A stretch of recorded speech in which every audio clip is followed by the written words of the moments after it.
série com o tema Moldados em Tempos de Escassez. E hoje eu vou falar com vocês aqui em Ruth capítulo 1, Moldados em Tempos de Escassez. Ruth capítulo 1, para a glória de Deus. Depois de Juízes, você encontra Ruth. Nós estamos nos domingos do mês de maio falando sobre esse tema, moldados em tempos de escassez. E o que isso significa? Significa que a vida do crente não é só um mar de rosas. Significa que às vezes nós temos muitas adversidades, problemas, mas mesmo em meio aos problemas, Deus está nos moldando. Deus está trabalhando na nossa vida. E nessa série de mensagens, eu estou conversando com vocês a respeito de algumas situações e alguns personagens bíblicos que passaram por adversidade e como eles reagiram. Então hoje nós vamos falar sobre Ruth. Sobre aqui o livro de Ruth. Quem encontrou, diga glória a Deus. A palavra de Deus aqui nos diz o seguinte: E sucedeu nos dias em que os juízes julgavam, que houve uma fome na terra, pelo que o homem de Belém de Judá saiu a peregrinar nos campos de Moabe, ele e sua mulher e seus 2 filhos. E era o nome desse homem Elimeleque, e o nome da sua mulher Noemi, e o nome dos seus 2 filhos Malom e Quilion, efrateus de Belém de Judá. E vieram aos campos de Moabe e ficaram ali. E morreu Elimeleque, marido de Noemi, e ficou ela com os seus 2 filhos, os quais tomaram para si mulheres moabitas, e de resto, mulheres moabitas, e era o nome de uma Orfa e o nome da outra Ruth, e ficaram ali quase 10 anos, e morreram também ambos, Malom e Quilion, e ficaram assim essa mulher desamparada dos seus 2 filhos e de seu marido. Então se levantou ela com as suas noras e voltou dos campos de Moabe, portanto na terra de Moabe. Ouviu que o Senhor tinha visitado o seu povo e dando-lhe pão. Liga aí essa lâmpada, porque aqui está tudo escuro para mim, eu não estou conseguindo ler. Isso, deu uma melhorada aqui. Vou ler aqui no versículo 7 de novo. Aí diz assim: pelo que saiu do lugar onde estivera, e as suas 2 noras com ela, e indo elas caminhando para voltarem para a terra de Judá, disse Noemi às suas 2 noras: ide, voltai cada uma à casa de sua mãe, e o Senhor use convosco de benevolência, como vos usastes com os falecidos e comigo. O Senhor vos dê que acheis descanso cada uma em casa do seu marido. E beijando-as ela, levantaram a sua voz e choraram. E disseram-lhe: certamente voltaremos contigo ao teu povo. Porém Noemi disse: tornai, minhas filhas, por que ireis comigo? Tenho eu ainda no meu ventre mais filhos para que vos fosse por marido? Tornai, filhas minhas, ide-vos embora, que já muito velha sou para ter marido. Ainda quando eu dissesse: tenho esperança, ou ainda que esta noite tivesse marido, e ainda tivesse filho, esperá-lo-íeis até que viesse a ser grandes? Deter-vos-íeis por eles, sem tomardes maridos? Não, filhas minhas, que mais amargo é a minha do que as vós mesmas, porquanto a mão do Senhor se descarregou contra mim. Então levantai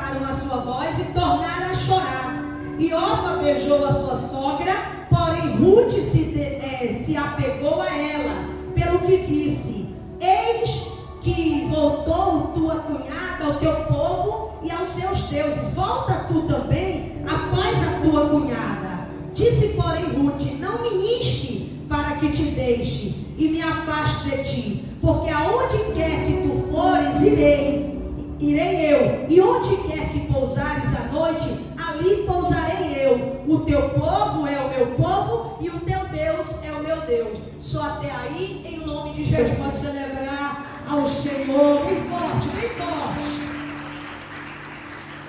Irmãos, nos momentos difíceis da nossa vida, é muito comum que a gente tome atitudes desesperadas, impensadas, atitudes drásticas e rápidas.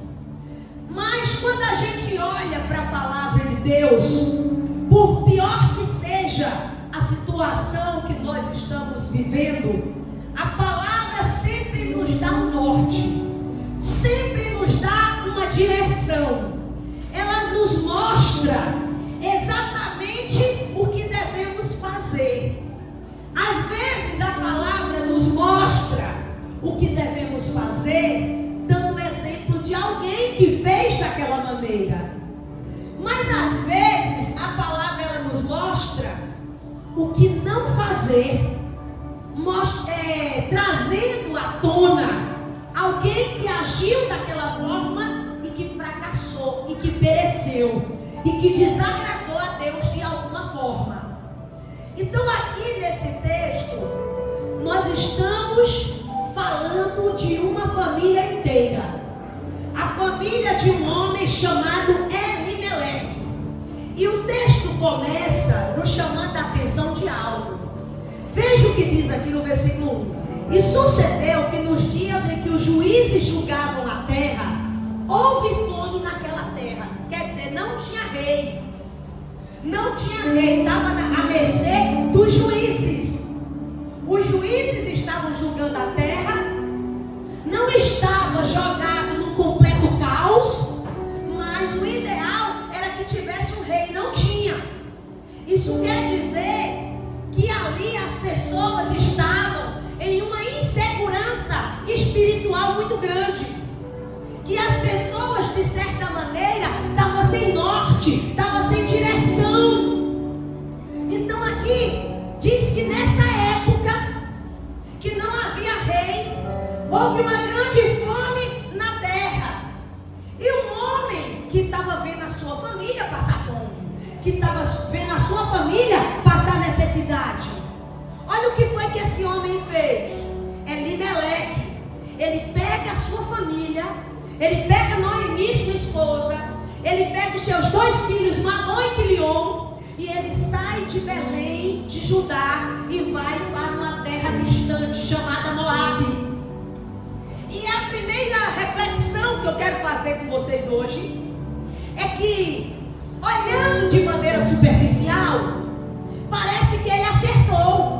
Ele acertou, porque ele viu a família dele passando necessidade e ele tomou uma atitude.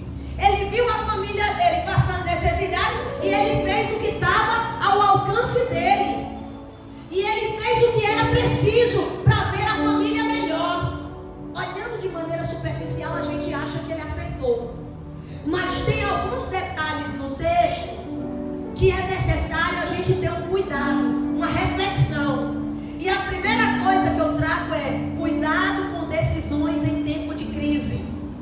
Porque ele toma uma decisão no tempo mais difícil da vida dele, aonde a terra estava passando, a terra estava em escassez, aonde a chuva não caía sobre a terra, e ali na região de Belém havia fome.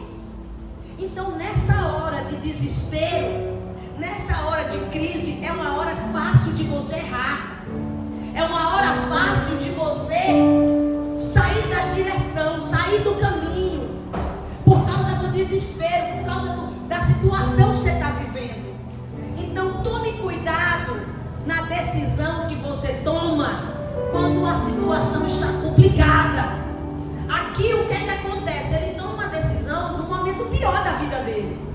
Você acha que tinha como ele tomar uma decisão certa? Ele desesperado, vendo a família passar fome? Ele não orou, ele não buscou a direção de Deus nenhuma, porque ele só queria fugir do problema, porque ele só queria sair do problema.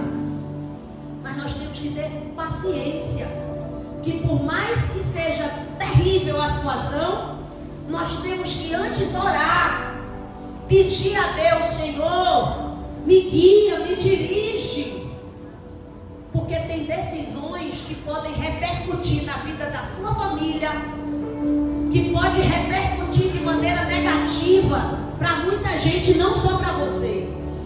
Então Provérbios capítulo 19, ele nos dá uma advertência. Ele diz assim, capítulo 19, versículo 2 de Provérbios: não é bom proceder sem refletir, não é bom agir sem pensar, não é bom tomar decisões precipitadas no calor do momento, na hora que a situação está difícil. É isso que o texto está dizendo.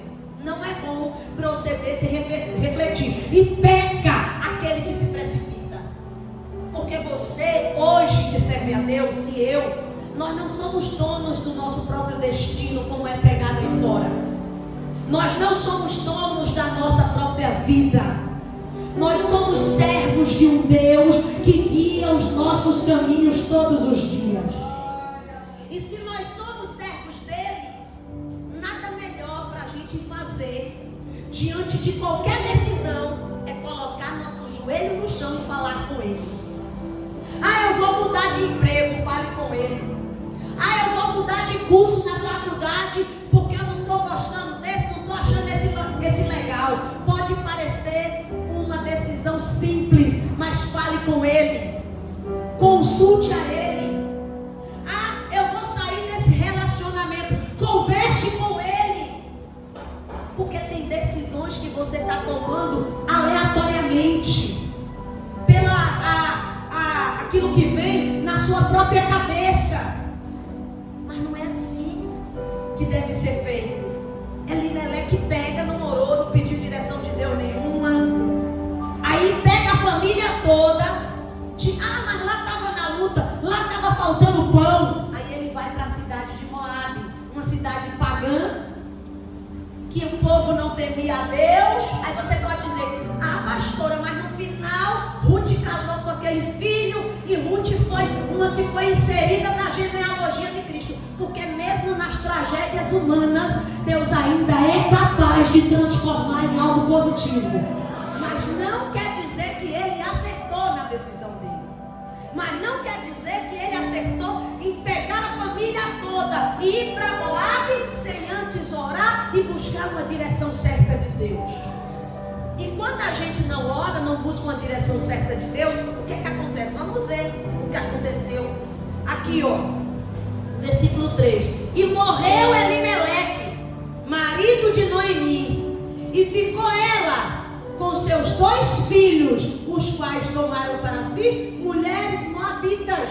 Olha só, ele vai para uma terra distante, querendo uma melhora para a família dele, querendo ver a família dele bem estruturada, que tivesse vida. O primeiro a perder a vida foi ele. O primeiro a perder a vida foi ele. Morreu.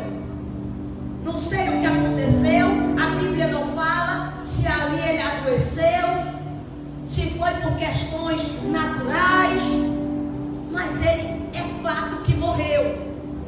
E depois morrem mais os 2 filhos, depois de um tempo, de alguns anos. Quer dizer, aí fica a mulher dele sem os filhos, sem o marido. Naquela época, uma viúva, a vida era muito difícil para uma viúva. Tinha que ter pelo menos um filho para trabalhar por ela, para sustentar ela. Porque hoje as mulheres estão inseridas na sociedade. Hoje as mulheres trabalham, têm seu próprio dinheiro. Hoje tem a aposentadoria, que chegando a uma certa idade, você pode se aposentar. Se não pagou, né? A previdência aposenta pelos lojas. E aí tem um jeito. Mas antes não tinha nada disso. E aquela mulher fica como se fosse sem eira nem beira. desamparada. E ela diz: olha, sou uma mulher amarga, uma mulher amargurada, tudo que eu tinha eu perdi. Sabe o que eu vejo aqui? Eu vejo uma atitude precipitada, que poderia ter sido diferente, que poderia ter sido uma decisão na base da oração. Às vezes decisões tão sérias, as pessoas estão tomando assim, ó, num piscar de olhos: eu vou fazer isso e acabou. Não é desse jeito. Nossa vida tem que ser guiada por Deus. É hora de você consultar a Deus. Davi aprendeu isso por duras penas. Lá em 1 Samuel capítulo 30, Davi estava conduzindo um exército de 600 homens em aperto. Ele ainda não era rei. E aí ele estava morando ali na cidade de Ziclag. E ele resolve então sair com seu exército e guerrear nas cercanias. Ele não orou, não consultou a Deus. Ele guerreia, ele traz despojos. Mas quando ele volta, os inimigos tinham entrado na cidade, tinham queimado a cidade totalmente e tinham levado as mulheres e os filhos como escravos. E aqueles homens choraram, quiseram apedrejar Davi. Mas a gente que é crente pode errar uma vez, mas errar duas vezes é burrice. Davi errou uma vez, ele não consultou a Deus, mas na segunda vez, sabe o que foi que ele fez? Ele consultou, ele botou a estola sacerdotal e ele consultou a Deus, dizendo: Senhor, eu perseguirei os inimigos, alcançá-lo-ei. Olha que ele não repetiu o primeiro erro. Quando foi para guerrear, ele não perguntou não, ele não pediu direção, mas quando ele viu a tragédia acontecer, aí agora ele aprendeu a lição. Ele disse: Senhor, e agora? Agora eu não faço mais nada sem orar não, Deus. Em outras palavras, foi mais ou menos por aí. Agora eu não faço mais nada sem orar não. Eu vou alcançar eles, eu vou conseguir persegui-los e vencê-los. Aí o Senhor deu a ordem: persegue-os. Você vai alcançar e vai vencer todos eles, e vai trazer as mulheres, os filhos e os despojos juntamente. E ele então obedeceu. Então a gente precisa, tem até um ditado que o pessoal diz assim, ó. Eu já falei outras vezes com vocês em pregações aqui. Tem 3 tipos de pessoa. Tem o burro, o inteligente e o sábio. Como é que é o burro? O burro, ele cai no buraco hoje e ele cai no buraco. Quando é amanhã, ele passa no mesmo buraco, ele tropeça, cai no buraco. E depois da manhã, ele cai no mesmo buraco. O inteligente, ele cai no buraco hoje, quando for amanhã ele diz: opa, aqui tem um buraco, eu não posso cair mais. E o sábio é aquele que vê o inteligente caindo, o burro caindo, e diz: eu já não caio, porque eu estou vendo todo mundo caindo. Que tipo de pessoa é você? Será que a gente tem que esperar as coisas darem errado para depois a gente orar e consultar a Deus? Irmãos, não faça nada sem antes colocar o seu joelho no chão e pedir a direção do Senhor. Porque a Bíblia fala em Provérbios 16 que o homem pode ter planos, pode ter propósito no coração, mas a resposta vem da boca de Deus. Outra coisa que eu preciso falar com vocês aqui também hoje: apesar das perdas, escolha ser fiel. Aqui, ó, no versículo 3 em diante diz assim: e morreu Elimeleque, marido de Noemi, e ficou ela com seus 2 filhos, os quais tomaram para si mulheres moabitas, e era o nome de uma órfã e o nome da outra Ruth, e ficaram ali quase 10 anos. E aquelas mulheres ali, tanto Noemi como a órfã e a Ruth, elas estavam ali em Moabe, que era uma cidade pagã, uma cidade idólatra, e mesmo sem marido, mesmo passando uma necessidade terrível, Noemi, mesmo se considerando uma mulher amarga, amargurada pelas perdas da vida, mas ela continuou crendo no Deus de Abraão, Isaque e Jacó. Ela continuou sendo fiel aos seus princípios. Ela não vendeu a alma dela, ela não se vendeu, porque ela tinha perdido o marido e os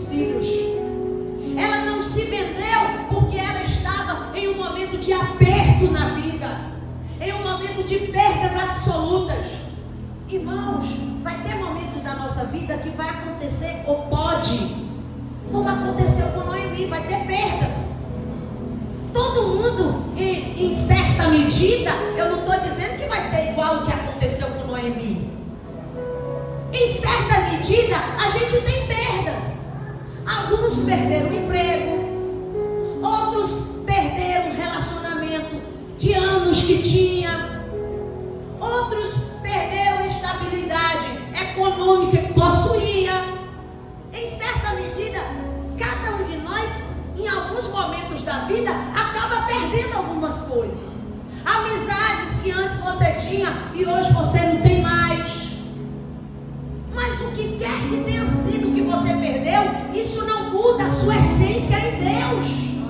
As perdas da sua vida, por mais dolorosas e difíceis que sejam, não devem mudar a sua essência no Senhor. Você é uma serva e um servo fiel deste Deus. Porque agora eu estou com problema financeiro, eu vou vender minha alma. Que eu perdi minha estabilidade econômica, eu vou fazer um monte de coisas que antes os meus princípios não permitiam. Não, eu vou continuar a mesma Suelen, porque o princípio é o mesmo. Ainda que tenha tido perdas, eu permaneço fiel ao Senhor. Quem está entendendo, diga glória a Deus. Quando você tem tudo, você está fiel. Agora, quando a perda acontece, você deixa de ser fiel? Isso tem cabimento? Se Noemi foi fiel enquanto o marido estava vivo, enquanto os filhos estavam vivos, depois que ela parecia estar sozinha, desamparada, numa terra estrangeira e sem provimento, você acha que ela deveria se tornar uma pessoa infiel para resolver a parada, para resolver a situação dela? Se vender, se prostituir ou coisa desse tipo? Não, porque ela tinha princípios. Não, porque ela servia um Deus dos céus e da terra que sustentava a vida dela apesar das perdas.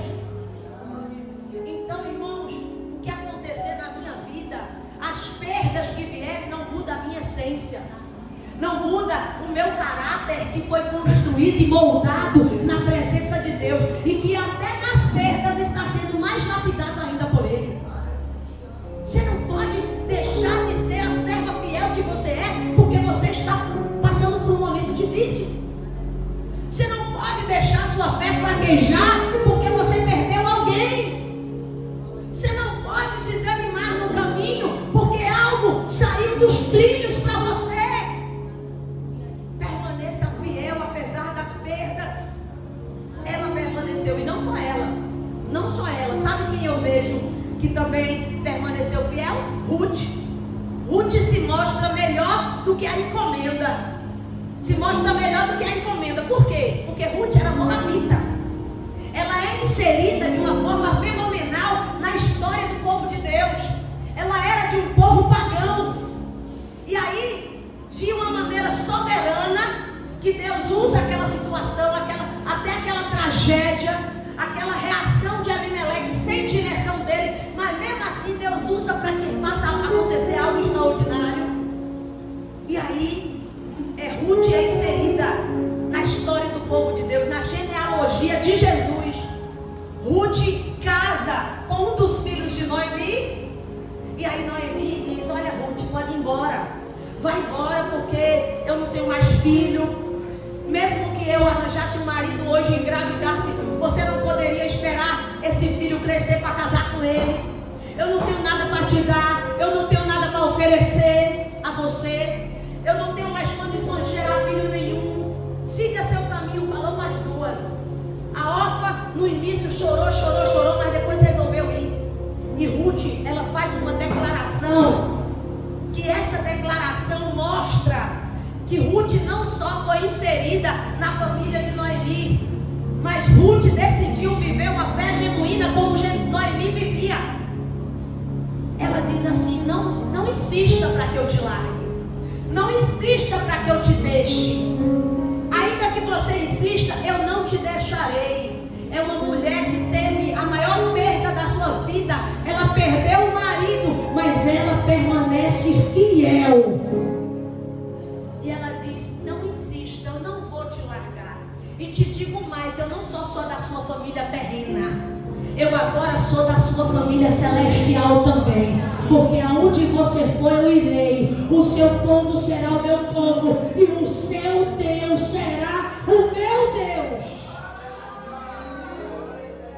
Que declaração fantástica.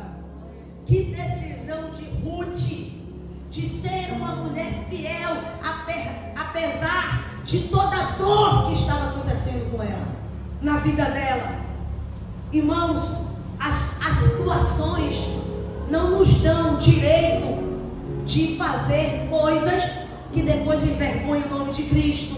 Ah, mas eu fiz isso porque eu estava num momento difícil da minha vida. Mas eu fiz isso porque eu estava num momento de dor. Não justifica, porque tem essa história na Bíblia que mostra essa mulher no momento de dor. E ela está dando uma lição, show de bola pra gente. E aí, mais uma coisa acontece.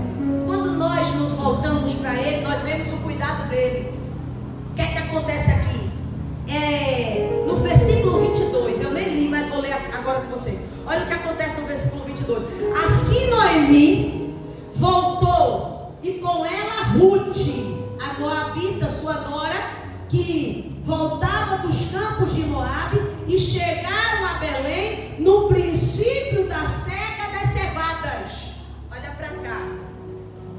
Ruth, juntamente com Noemi, voltaram para Belém. Noemi voltou para Belém e levou com ela Ruth. Isso é simbólico. Isso simboliza uma volta, uma aproximação maior com Deus. Ela volta para Belém, leva Ruth, e tem um detalhe. Quando elas chegam lá, quando é que elas chegam? Era no princípio da colheita da cevada. Ah, isso aí não tem nada a ver. Você acha que não tem? Sabe o que era que acontecia na colheita da cevada? Sabe o que acontecia lá em Levítico 19:9 e Deuteronômio 24:19? Diz que era permitido que os estrangeiros e as viúvas coletassem, colhessem das espigas que caíam das pessoas que estavam nos campos colhendo os frutos. Isso quer dizer que houve um cuidado de Deus tão grande que a situação que Noemi e Ruth estavam vivendo de escassez lá em Moabe foi modificada imediatamente quando elas chegaram em Belém, porque elas encontraram ajuda, elas puderam colher as espigas, elas encontraram a misericórdia de Deus. Deus mostra o cuidado. Quando elas chegaram, foi logo no momento mais produtivo, mais frutífero, para tirar elas de vez da escassez. E aí você percebe, Deus cuida quando a gente se volta para Ele. Deus cuida quando a gente se aproxima dEle. Deus cuida. Deus cuidou de Ruth, Deus cuidou de Noemi. Fez elas voltarem justamente na época de maior colheita. Elas puderam colher as espigas que caíam. E ali elas se alimentavam. E mais do que isso, Deus cuidou tanto que essa Ruth, que aparentemente parecia que ia ser aquela viúva, que ia passar o resto da vida como viúva, e tinha um remidor para ela, alguém que iria ajudar, que iria mudar a vida dela. Quem era? Boaz, um homem amável, um homem generoso, um homem cuidadoso. Deus botou um homem bom na vida dela. Valeu a pena essa mulher ser fiel. Eu digo para você, sempre vale a pena a gente ser fiel a Deus. Sempre vale a pena a gente ter comunhão com Deus. Porque Deus pode transformar sequidão em abundância. Porque Deus pode transformar tristeza em alegria. Sempre vale a pena ser fiel a Deus. Ruth foi. E olha o que aconteceu. Olha como Deus cuidou. Olha como Deus foi guiando, foi regendo a história dela. Casou, passou a ser muito bem casada e entrou na genealogia de Cristo. Ou seja, ela é uma ancestral de Jesus. Imagina a importância que essa mulher adquiriu a ponto de estar na genealogia de Jesus. Mas foi uma decisão dela lá atrás. de se manter fiel, de honrar a sogra e ao Deus que a sogra servia. Só abrindo parêntese aqui hoje, tem gente que tem pavor da sogra, não é verdade? Deus é mais, aquela velha coroca, eu não aguento, fica se metendo na minha vida, no meu casamento, eu tenho um pavor dela. Pegue sua sogra como sua parceira, como sua aliada. Você tem Deus, você tem a sabedoria de Deus. Ah, mas ela é difícil, ela é dura, ela é assim, ela é assada. Vá na maciota, como diz o outro, vá buscando a direção de Deus. Eu vou quebrar essa véia, eu vou quebrar ela, e vá conquistando. É melhor do que você ficar com inimizade. Para que ter inimizade com a sogra? Aí a verdade é que o seu relacionamento fica até fragilizado. Porque como é que pode? O filho sempre vai estar entre a esposa e a sogra, entre a esposa e a mãe. Aí a mãe do lado diz: essa é sua mulher. Aí chega em casa, a mulher diz: essa é sua mãe. Quer dizer, o coitado, ele vai poder largar, deixar que aquela mãe, fazer com que aquela mãe não seja mais mãe dele? Não, né? E ele está com a esposa lá, casado, bem casado, no princípio de Deus. Ele vai querer destruir o casamento dele? Então, meu irmão, eu quero aqui abrir esse parênteses para falar de você que tem inimizade com sogra. Ah, porque ela não presta, porque ela é difícil. Você tem um Deus que pode mudar o coração das pessoas. Ore por essa sogra. Deus, coloque essa sogra na minha mão. Mas é verdade. Deus, coloca ela. Eu vou orar. O Senhor vai mudar o coração dessa mulher. Daqui a pouco, eu não sei porquê, que quando no caso, a filha casa, aí o marido da filha se torna um filho para aquela sogra, não é? Ah, é meu filho também aí, é meu filho, que homem bom, que homem maravilhoso. Aí o filho casa, aí a sogra, ao invés de pegar a nora e dizer: essa daí é minha filha, que mulher boa, que mulher maravilhosa. Não, ela diz: essa mulher não vale nada, essa mulher é uma cobra, essa mulher tem que sair da vida do meu filho.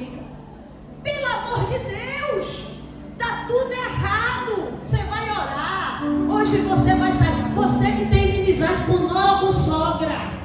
Ah, vai. Você vai orar. E quando alguém perguntar: por que você está orando com essa véia? Por que você está perdendo tempo com essa véia? Você vai dizer: que é minha pastora da palavra de Deus me ensinou a orar por ela. Você vai orar. Você vai colocar ela no joelho. Deus muda. Eu já estou vendo até alguém falando em línguas aí. Ou foi impressão minha? Eu acho que foi impressão, né? Porque essas coisas não rolam aqui não. Gente, mas é verdade. Ore, Deus mude o coração dela. Você acha que Deus, você acredita que Deus pode mudar? Gente, fala a verdade aí. Quem acredita que Deus pode mudar o coração de uma sogra? Diga glória a Deus. Quem acha que Deus pode mudar o coração de uma nora? Diga glória a Deus. Deus pode. Deus pode mudar. Meu irmão, eu digo uma coisa a você. Eu vou ser difícil ter nora. Mas quando eu tiver uma nora, ela vai ser mais minha filha do que meus filhos. Eu digo a verdade. Primeira coisa que eu vou fazer com minha nora, eu vou lhe mostrar logo quem é ele. Eu vou dizer logo quem é ele. Ele é isso, ele é aquilo, ele é aquilo. Eu vou abrir o leque e mostrar tudo assim, ó. Vai ser difícil, mas no dia que chegar certa, eu digo: é hoje que eu desenrolo esse rolo de mistério. Ele é isso, é aquilo. Se você casar, você não casa enganada. Porque eu já estou dizendo quem ele é. Até os hábitos, tudo. Tudo. Até como dorme. Falo tudo. Desde o dia que nasceu até hoje, as coisas que eu sei. Olha. Vai ser a minha melhor amiga. Mais filha minha do que meus filhos. Ah, se meu filho falar alto com a nora minha, eu boto ele num lugar, tome vergonha na cara que você não aprendeu assim. O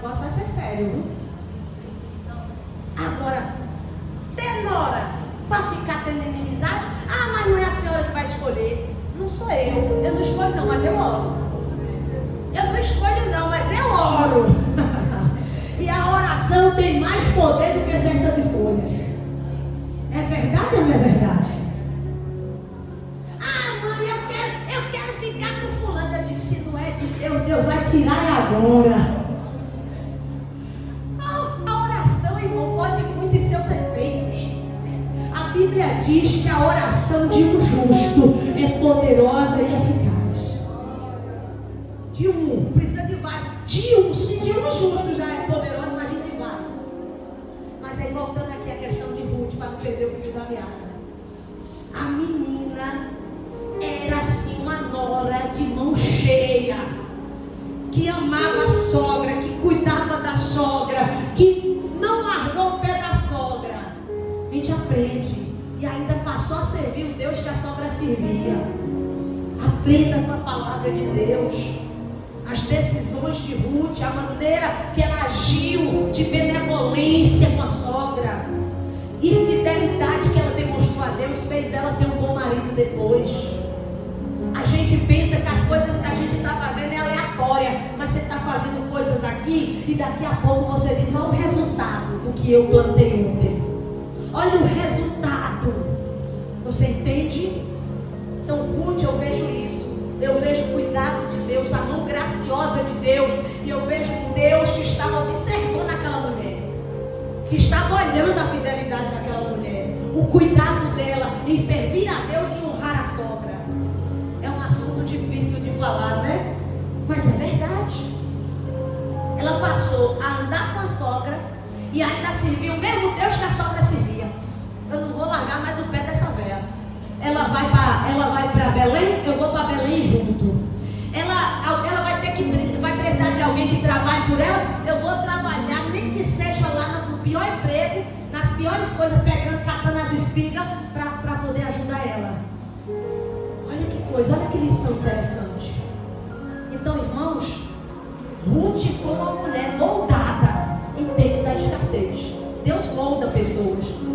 Deus modelou Ruth para que Ruth chegasse naquele ponto para ser inserida na família e na genealogia de Cristo. Sabe quando a gente passa a dificuldade da vida? Até os problemas entre nora e sogra, Deus está moldando a gente. Deus está trabalhando na gente. Cada diversidade que vem, Deus está nos moldando para que nós possamos chegar na plenitude de Cristo Jesus. Não ache que o problema está destruindo você. Está tornando você mais forte. Você é um vaso que está sendo moldado e chegando no ponto que Deus quer. Quem entendeu pode aplaudir a Jesus. Glória a Deus.